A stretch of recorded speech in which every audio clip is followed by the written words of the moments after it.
Nós estamos ministrando sobre obediência a ser aprendida. Desde o domingo passado, estamos ministrando sobre a medida da obediência à autoridade, ou seja, até que ponto devemos obedecer a uma autoridade delegada por Deus. Para nós refrescarmos a memória quanto ao que foi ministrado, nós vimos primeiro que a submissão é absoluta, mas a obediência é relativa. Vimos que a submissão é uma questão de atitude, enquanto que a obediência é uma questão de conduta. Dentro desse contexto, nós vimos que Pedro e João não tiveram um espírito rebelde, porque ainda se submetiam aos que estavam em posição de autoridade sobre eles. A obediência, entretanto, não pôde, naquele caso, ser absoluta e não é, em alguns casos, absoluta. Não pode ser absoluta. Atos 15, vimos, é um bom exemplo de como a igreja se reúne para deliberar. Vimos que durante a reunião ali esboçada, houve sugestões e debates, mas depois que a decisão foi tomada, todos acataram a decisão, todos se submeteram. Em segundo lugar, nós vimos a medida da obediência às autoridades delegadas. Aqui é que vemos propriamente até onde devemos obedecer. Nós vimos que se os pais não permitirem que seus filhos se reúnam com seus irmãos em Cristo, os filhos devem manter uma atitude de submissão, mas não precisam necessariamente obedecer. Isso com algumas ressalvas que fizemos e queremos enfatizar novamente. Mas, primeiro, por que que os filhos não devem obedecer de forma absoluta a uma ordem como esta? Porque é um mandamento que ordena que não deixemos de congregar-nos. Hebreus 10, 25 diz, não deixemos de reunir-nos como igreja, segundo o costume de alguns, mas procuremos encorajar-nos uns aos outros, ainda mais quando vocês veem que se aproxima o dia. Então, o mandamento de Deus é maior do que qualquer coisa que alguém nos diga para fazer. E, aproveitando a deixa, muitos hoje estão quebrando este mandamento, mesmo não sendo filhos em relação aos seus pais, estão quebrando o mandamento de Deus em relação a si mesmos, quando podem estar aqui, porque vão em todos os lugares possíveis e imagináveis, mas no domingo estão acostumando a ficar em casa. Isso é mal, muito mal, para quem pode e para quem vai em todo lugar. Desde que você tome aqui, em qualquer lugar, os devidos cuidados que se requer de todos nós. Muito bem, voltando ao segundo ponto. O segundo ponto mostra que fala da medida da obediência às autoridades delegadas. Então, se os pais não permitirem que seus filhos se reúnam com seus irmãos em Cristo, os filhos devem manter uma atitude de submissão, mas não precisam necessariamente obedecer. Isso porque tem um mandamento que já vimos. Neste caso, como aconteceu com os apóstolos que nós mencionamos na mensagem anterior, ao serem proibidos de falar de Jesus, pelo concílio dos judeus, o Sinédrio, eles continuaram a obedecer ao Senhor e, naturalmente, desobedeceram às ordens do Sinédrio. Diante do Sinédrio, mantiveram uma atitude, não obstante, de submissão. Eles não discutiram, não questionaram, não gritaram, não protestaram, simplesmente disseram que era mais importante eles obedecerem a Deus do que aos homens, e que eles julgassem o que eles estavam falando.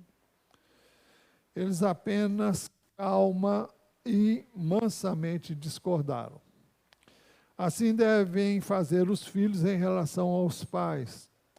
Não deve haver jamais uma palavra de ofensa, uma atitude de insubordinação, como eu não vou obedecer vocês, ou eu não vou fazer assim.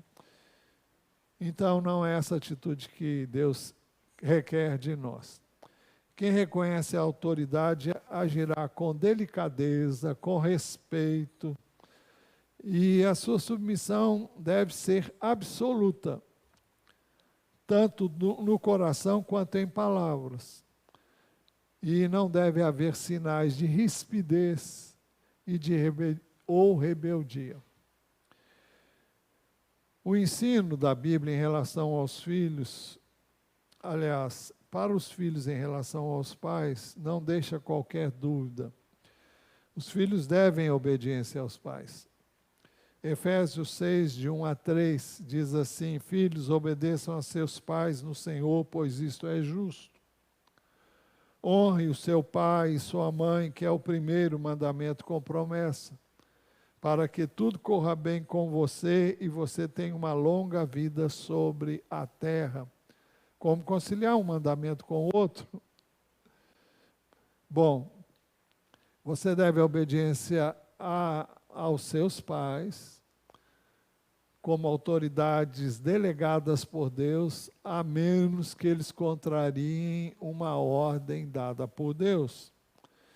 Mas, quando os filhos são obedientes, são submissos aos pais, em todas as questões que não contrariam a palavra de Deus, se eles nasceram de novo e os pais puderam observar uma atitude diferente neles, se eles viram que os filhos mudaram para melhor, que os filhos são coerentes com aquilo que eles proferem com a sua boca, então dificilmente estes pais vão impedir, mesmo que eles não sejam cristãos, irão impedir que o filho venha ou a filha venha e participe dos encontros da igreja. Então, os filhos devem buscar ser os melhores filhos, sobretudo se os pais não são crentes. Mas não é só se os pais forem crentes. Isso deve ser o tempo todo. Mas dificilmente os pais vão coibir qualquer coisa boa que os filhos queiram fazer, a menos que eles estejam pisando continuamente na bola, desobedecendo, tendo uma atitude rebelde, de desobediência em coisas que deveriam estar obedecendo.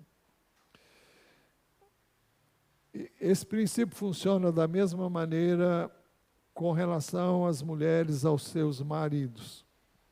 Dificilmente o marido iria proibir sua mulher de reunir-se com a igreja, se ela tiver se tornado melhor esposa depois que ela se converteu. Isso no caso de alguém casar quando era incrédulo e casar com uma pessoa, os dois eram incrédulos e ela se converteu. Se ele observa atitudes nela que são melhores do que as que ela tinha antes de conhecer a Jesus, dificilmente ele vai impedir que ela venha à igreja, ele vai querer que ela venha mesmo, porque ele observou mudanças enormes na vida dela.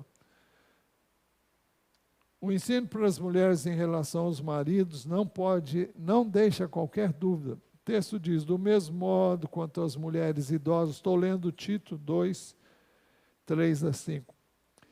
Do mesmo modo quanto as mulheres idosas, que tenham conduta reverente, não sejam caluniadoras, nem escravizadas a muito vinho, que sejam mestras do bem, a fim de instruírem as jovens recém-casadas a amar o marido e os filhos, a serem sensatas, puras, boas donas de casa, bondosas, sujeitas ao marido, para que a palavra de Deus não seja difamada.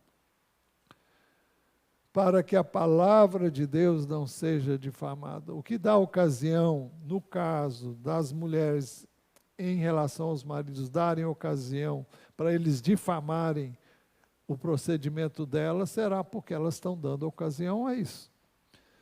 Quando elas deixam de ser sensatas, puras, boas donas de casa, bondosas, sujeitas ao marido. Isso são virtudes que devem ser cultivadas e buscadas. A mulher deve submissão de coração ao seu marido. Essa é a ênfase do apóstolo Pedro, na primeira epístola, no capítulo 3, a partir do verso 1. Igualmente, vocês, esposas, estejam sujeitas, cada uma a seu marido, para que, se ele ainda não obedece à palavra, seja ganho sem palavra alguma, por meio da conduta da sua esposa. Então, é o testemunho da esposa que vai levar o marido a vir ao Senhor, que vai levar o marido a entender o desejo, se for o caso, dela vir à igreja, porque o princípio é o mesmo. O texto diz, ao observar o comportamento honesto e cheio de temor que vocês têm, que a beleza de vocês não seja exterior, como tranças nos cabelos, joias de ouro e vestidos finos, mas que esteja no ser interior uma beleza permanente, de um espírito manso e tranquilo. É o contrário da rebeldia, que é de grande valor diante de Deus. Pois foi assim também que no passado costumavam se enfeitar as santas mulheres, que esperavam em Deus, estando cada uma sujeita ao seu próprio marido. Foi o que fez Sara, que obedeceu a Abraão, chamando de Senhor, da qual vocês se tornaram filhas, praticando o bem e não temendo perturbação alguma. Então, ainda aí tem um detalhe. A mulher deve cumprir seus deveres conjugais para com o marido, assim como o marido deve cumprir os seus deveres para com a mulher. Mas eu estou citando esse caso só para mostrar o que estamos querendo enfatizar. O texto, 1 Coríntios 7, 3 a 5, diz que o marido conceda à esposa o que lhe é devido, e também, de igual modo, a esposa ao seu marido. A esposa não tem poder sobre o seu próprio corpo, e sim o marido, e também, de igual modo, o marido não tem poder sobre o seu próprio corpo, e sim a esposa. Não se prive um ao outro, a não ser, talvez, por mútuo consentimento, por algum tempo, para se dedicarem à oração, depois retomem a vida conjugal, para que Satanás não tente vocês por não terem domínio próprio. É um conselho aos casais cristãos, mas pode ser que o seu cônjuge não seja cristão. E se você se nega a ter relacionamento conjugal com ele, intimidade com ele, por pirraça ou porque você tem uma atitude rebelde, você pode esperar a oposição dele em todas as áreas possíveis e imagináveis. Se ele não é crente, então ele vai se valer de todos os meios para irritar você, contrariar você. Então, deve prevalecer o bom senso. Então, se a mulher que tem marido não cristão viver o ensino das Escrituras, dificilmente o marido irá impedir a mulher de vir à igreja. Mas se isso acontecer, se houver conflito entre a autoridade delegada, pessoas que representam a autoridade de Deus aqui na terra, e a autoridade direta, o próprio Deus, a pessoa pode prestar submissão, mas não obediência à autoridade delegada. Em todo o tempo, é a atitude do coração. Isso pode ser resumido em 3 pontos que já vimos. A obediência está relacionada com a conduta e é relativa. A submissão relaciona-se com a atitude do coração e é absoluta. O segundo ponto, só Deus recebe obediência irrestrita, sem medida. Qualquer pessoa abaixo de Deus só pode receber obediência restrita. Terceiro, se a autoridade delegada emitir uma ordem claramente contrária à ordem de Deus, deverá receber submissão. Eu enfatizo no coração e nas palavras, mas não obediência. Temos que nos submeter à pessoa que recebeu a autoridade delegada por Deus, mas devemos desobedecer a ordem que contraria a palavra de Deus. Terceiro exemplo que nós vimos foram exemplos na Bíblia disso. Primeiro vimos as parteiras e os pais de Moisés, que desobedeceram ao decreto de Faraó, preservando a vida de Moisés. Segundo, vimos o exemplo dos 3 amigos de Daniel, que recusaram-se a adorar a estátua que Nabucodonosor erigiu, e eles desobedeceram a ordem do rei, mas sofreram as consequências, foram julgados na fornalha ardente. Nós sabemos que Deus os livrou, mas poderia não ter livrado. Então, quem quer obedecer a Deus deve estar disposto a sofrer as consequências. Terceiro caso, vimos que, ignorando o decreto do rei, Daniel orou a Deus, mas submeteu-se ao julgamento do rei e foi lançado na cova dos leões. Em quarto lugar, nós vimos José, que fugiu do Egito, levando consigo Jesus e Maria, evitando que a criança fosse morta pelo rei Herodes. Em quinto lugar, nós vimos que, contrariando a ordem do Sinédrio, Supremo Tribunal dos Judeus, Pedro pregou o Evangelho, embora tivesse recebido uma ordem para não fazer isso. Hoje nós queremos ver, em quarto lugar, sinais indispensáveis que acompanham o obediente. Podemos julgar se uma pessoa é obediente pelos seguintes sinais. Primeiro sinal, aonde quer que vá, a pessoa obediente procura descobrir quem é a autoridade ali. Nós temos que convir que isso não faz parte da cultura do nosso país.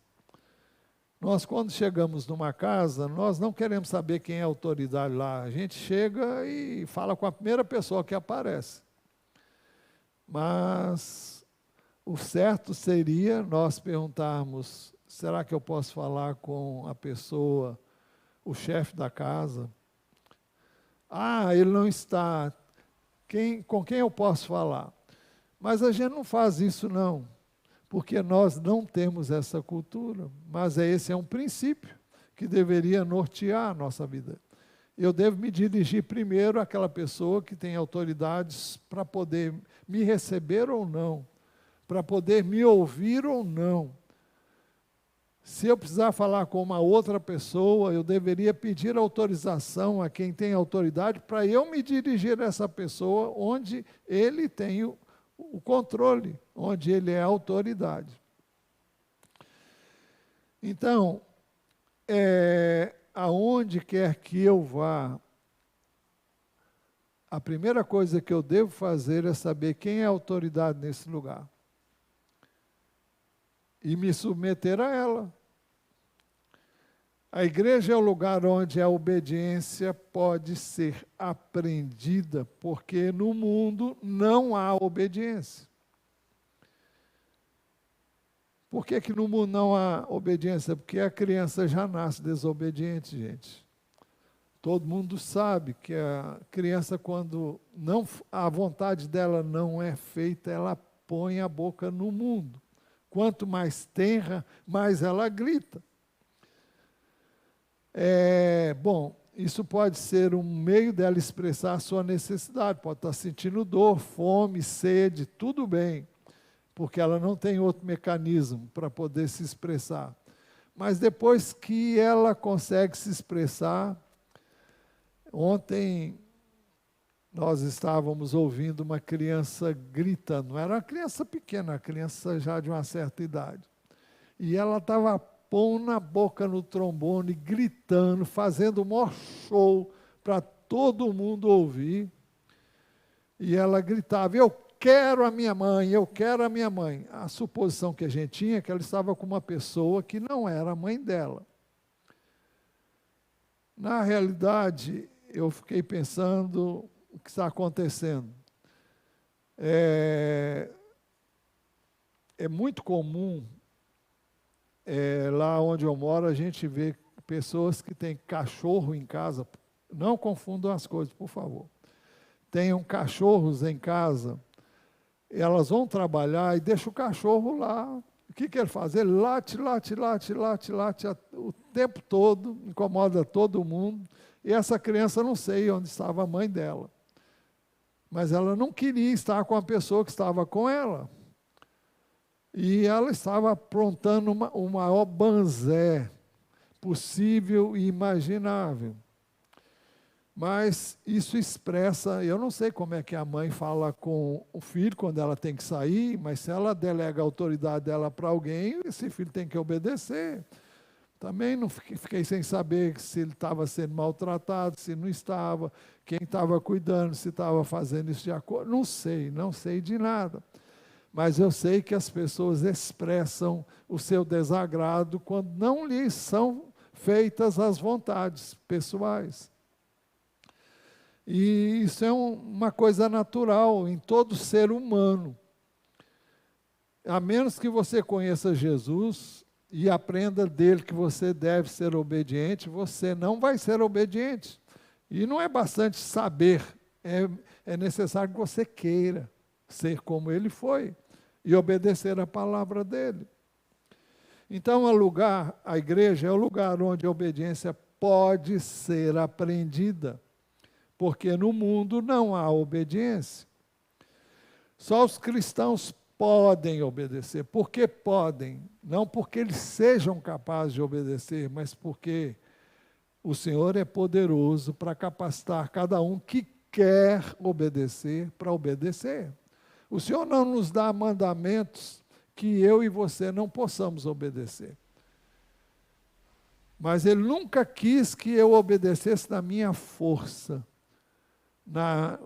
com uma vida disciplinada, regrada, mas que eu dependesse dele para obedecer. Eu não posso obedecer.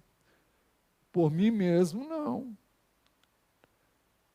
Eu já tenho dito aqui inúmeras vezes que a Bíblia ensina que o Senhor nos salvou para que vivêssemos por meio de Jesus, seu Filho. Está lá na 1 de João, se não me engano, capítulo 4, não sei aonde. Mas, uma vez aprendida a lição de obediência, o cristão vai então procurar e encontrará autoridade em qualquer lugar, porque elas existem em todos os lugares. O segundo sinais indispensáveis que acompanham o obediente. Segundo sinal, a pessoa que toma conhecimento da autoridade de Deus é mansa e delicada. O seu relacionamento com essa pessoa, que é autoridade, é manso e delicado. E ela se torna mansa e delicada, reconhecendo que deve se tratar assim, não só quem é autoridade, mas todas as pessoas. Gálatas 5, 22 e 23 falam de uma coisa que ali é chamada de fruto do Espírito. O que é o fruto do Espírito? É o fruto que manifesta que o Espírito de Deus está no controle. Se você estiver no controle, você vai manifestar o fruto da carne, as obras da carne. Mas se você permitir que o Espírito de Deus controle a sua vida, você estará sendo submisso ao Espírito de Deus, e aí você vai poder manifestar o fruto do Espírito. Mas o fruto do Espírito é amor, alegria, paz, longanimidade, benignidade, bondade, fidelidade, mansidão, domínio próprio. contra essas coisas não há lei. A Nova Tradução na linguagem de hoje traduz benignidade como delicadeza. Não entendam delicadeza no aspecto negativo, por favor. O homem pode ser delicado e ser homem, viu? O terceiro sinal indispensável que acompanha o obediente é a pessoa que verdadeiramente reconhece a autoridade jamais desejará a posição de autoridade. Ela não tem ideia nem interesse em se tornar autoridade. Ela não tem prazer em ser autoridade. Ela não tem prazer em dar conselhos, em controlar os outros. O verdadeiro obediente tem sempre receio de cometer erros, justamente porque ele quer fazer as coisas certas. Infelizmente, muitos aspiram ser conselheiros de Deus. Muitos querem dizer a Deus como é que ele deve proceder. Isso caracteriza uma atitude e um procedimento rebelde.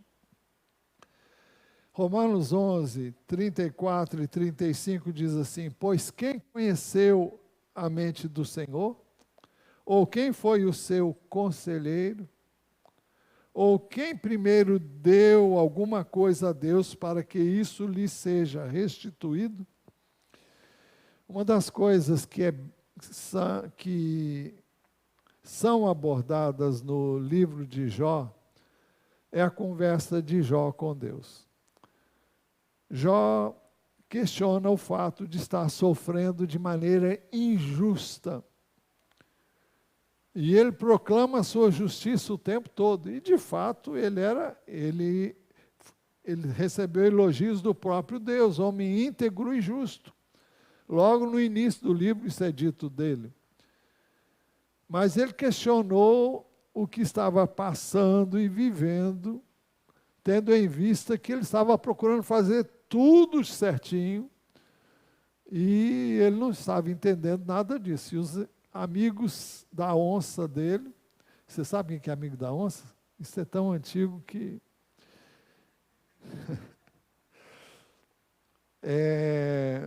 amigos da onça não são amigos, são pessoas que estão a fim de te derrubar. Pois bem, mas os inimigos estavam só caindo em cima de Jó. Ah, você fez isso, você fez aquilo, coisas que ele não tinha feito. Estavam acusando ele de inúmeras faltas porque ele estava sofrendo aquelas coisas. Então, Deus respondeu. Quem argumenta com Jó, né? Vamos ver se você sabe responder a todas as perguntas. Com que você está querendo me ensinar a mim o que eu devo fazer, foi o que acabou Jó fazendo. Mesmo sem querer pecar, ele estava querendo dizer o que Deus devia fazer. E aqui em Romanos a pergunta: pois quem conheceu a mente do Senhor? Quem foi o seu conselheiro? A resposta é: não existe ninguém com quem Deus se aconselha. Ou quem primeiro deu a ele alguma coisa para que ele lhe seja restituído. O verso seguinte, que eu não anotei aqui, diz que todas as coisas procedem dele e foram feitas para ele e em função dele. Só quem não reconhece a autoridade, então deseja ser autoridade. Por que desejar ser autoridade? É muito mais confortável estar numa posição de quem obedece. Você tem que só obedecer. Você não tem que decidir, você não tem que escolher, você não tem muitas responsabilidades. Mas normalmente a gente não pensa assim.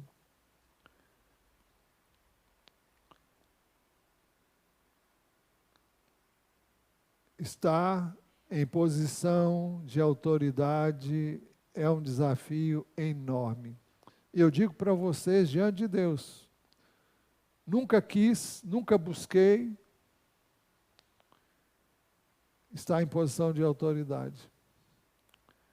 Uma vez eu fui falar com o meu pastor e disse para ele, olha, eu não tenho nenhuma pretensão. Ele falou assim, mas é esse mesmo que Deus vai usar. É pessoas assim que Deus vai usar. Eu falei, tá bom, que Deus tenha misericórdia de mim, porque era o último lugar que eu queria estar. A coisa que eu menos queria ser era pastor. E Deus soube me levar até o fim, sem que eu soubesse que Ele estava me chamando para ser um pastor.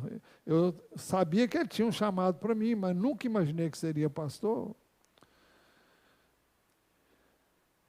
Quarto sinal. A pessoa que entrou em contato com a autoridade mantém a sua boca fechada. Ele tem a sua boca sob controle. Ele não se atreve a falar levianamente porque tem o senso de autoridade.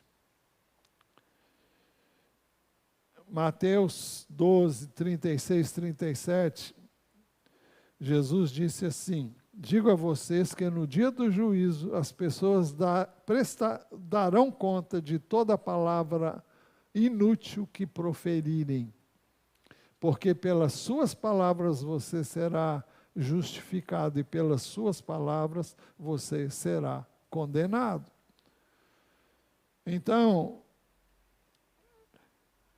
se você é autoridade e conhece a autoridade, eu quando falo autoridade, estou falando da autoridade de Deus. Então você anda com o pé dentro do chinelo.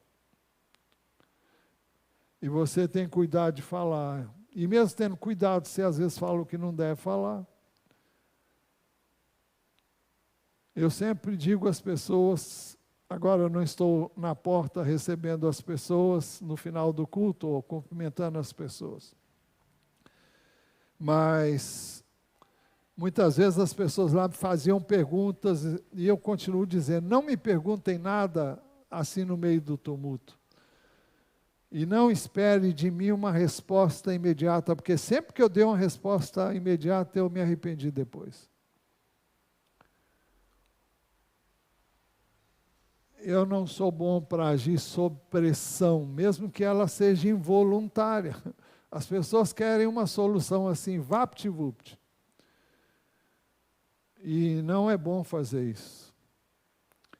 O que uma autoridade precisa, antes de responder qualquer coisa, é conversar com aquele que é mais autoridade do que ele, para saber o que ele tem a dizer sobre aquele assunto e não dar o que vem na mente na hora. Porque o que vem na mente na hora pode não ser aquilo que Deus quer. Então, é prudente vigiar a boca e não falar pelos cotovelos. Quinto sinal. A pessoa que entrou em contato com a autoridade de Deus, e conhece o que é a autoridade de Deus, é sensível a todo ato de anarquia e rebelião à sua volta. É muito fácil distinguir as pessoas que agem com atitude de rebeldia. É uma atitude que é caracterizada pela maior parte das pessoas que vivem no mundo e que não conhecem o Senhor.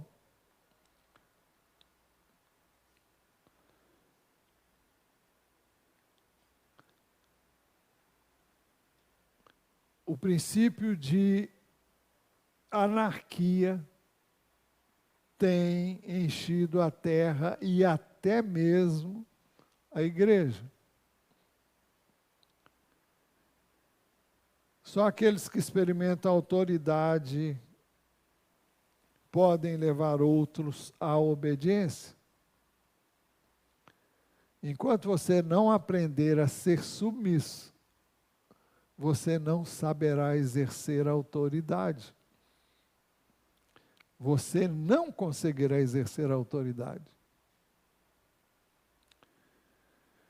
Na igreja, todos precisam aprender a obedecer à autoridade. Senão, a igreja não dará nenhum testemunho sobre a terra.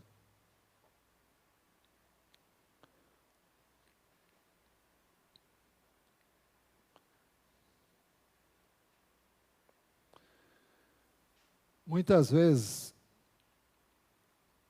durante alguns encontros, conversas, é fácil você perceber quem é rebelde de coração.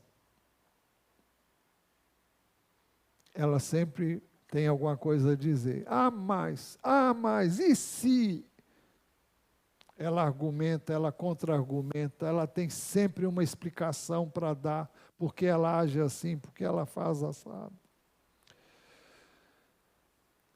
Agora nós vamos, não é para sinais não, agora é o quinto ponto. Vida e autoridade. A igreja é mantida por duas coisas essenciais, vida e autoridade. A vida interior que recebemos é uma vida de submissão. A Bíblia diz que Ele nos deu vida estando nós mortos em delitos e pecados. Foi nessa condição que Ele nos deu vida. A vida que temos hoje em Cristo não é nossa, é dele.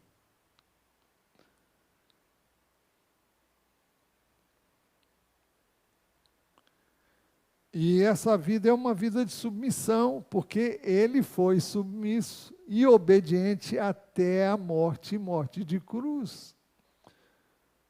Se temos Cristo, nós temos a obediência em pessoa. E é Ele mesmo quem nos capacita a obedecer à autoridade. O apóstolo Paulo escreveu: sede meus imitadores como eu sou de Cristo.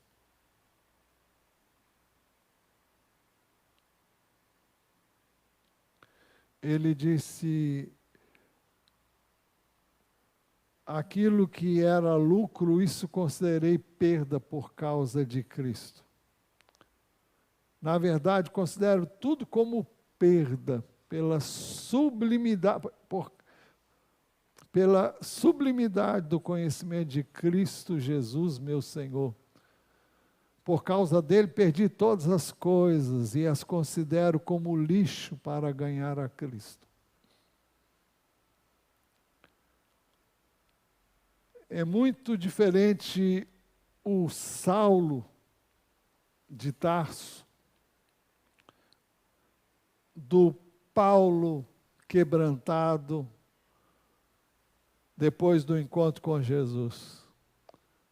Como já vimos anteriormente, era cheio de ideias, cheio de planos, de propósitos, e depois ele não sabe nada. E ele não quer mais nada, ele quer só Jesus.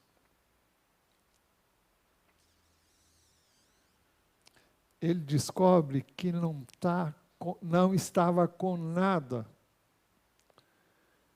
Quando você e eu nos deparamos com Jesus, nós descobrimos que não somos nada, não temos nada, não podemos nada, não sabemos nada. E é por isso que nós temos que buscar nele a vida para vivermos como ele viveu.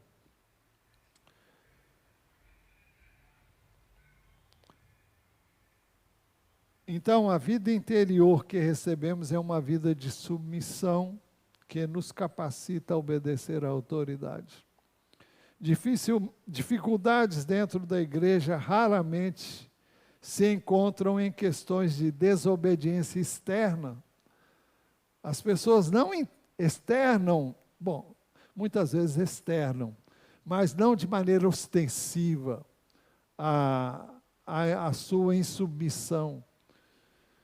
Elas ficam muitas vezes com tititi, ficam muitas vezes falando consigo mesma, reclamando, murmurando, mas nunca é uma atitude ostensiva externa.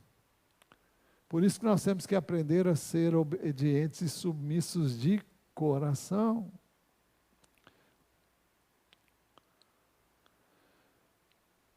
O princípio que governa a nossa vida tem que ser a submissão. Exatamente como o princípio que governa os pássaros é voar. Eles simplesmente voam. Assim como os peixes também nadam. É algo natural. Isso deveria ser natural em nós. Efésios 4:13 diz assim: o alvo do Senhor para nós é até que todos cheguemos à unidade da fé e do pleno conhecimento do Filho de Deus, ao estado de pessoa madura, à medida da estatura da plenitude de Cristo. Qual é o alvo do Senhor para a sua igreja? É que nós sejamos como o Filho dele. Adquiramos a estatura, não física. Nunca soubemos qual a estatura física de Jesus, fisicamente falando, mas a estatura espiritual de Cristo. Ao tamanho espiritual dele. Porque ele veio aqui como homem, viveu como homem na dependência total do Espírito de Deus. É assim que Deus quer que eu e você vivamos. Então precisamos conhecê-lo. Hoje à noite vamos desenvolver isso com a graça e a permissão de Deus. Esse tema.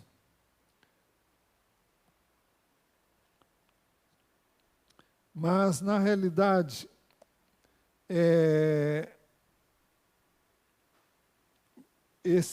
essa unidade da fé parece ainda encontrar-se muito distante, mas, na realidade, não está distante se nós reconhecemos a autoridade do próprio Senhor.